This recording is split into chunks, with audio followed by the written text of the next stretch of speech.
நீதி, சமவாய்ப்பு, வகுப்புவாரி பிரதிநிதித்துவம் இது எல்லாத்தையும் தன்னோட மூளையிலையும் செயல்லையும் சுமந்து நின்ன அவரை எங்களோட கொள்கை மற்றும் வழிகாட்டி தலைவராய் ஏற்பதை இன்முகத்தோடும் இருமாப்போடும் அறிவிக்கிறோம். எங்களின் ஆகப்பெரும் அடுத்த வழிகாட்டி இந்த தமிழ் பெருநிலத்தின் சிவகங்கை பகுதியை கட்டியாண்ட மாபெரும் பேரரசி பெண்ணரசி ராணி வேலு நாச்சியார். தன்னோட கணவரை இழந்த பிறகும் கூட கைம்பெண்ணா வீட்டுக்குள்ளேயே முடங்கி கிடக்காம வாளேந்தியும் வேலேந்தியும் இந்த மண்ணை காக்க போர்க்களம் புகுந்த வீர புரட்சியாளர். இந்தியாவோட முதல் விடுதலை பெண் போராளி தான் நம்ம வேலு நாச்சியார். நாடாண்ட தமிழச்சி. எதிரி எவ்வளவு வலிமையா இருந்தாலும் சரியான நேரம் பார்த்து இறங்கி அடிச்சா யாரா இருந்தாலும் ஜெயிக்கலாங்கிறத அர்த்தத்தோட சொன்னதுதான் அவங்க வாழ்க்கை.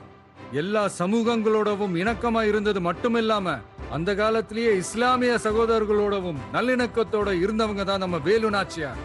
முன்னேற துடிக்கிற சமூகத்துல பிறந்து இந்த மண்ணில் இருக்கிற ஒட்டு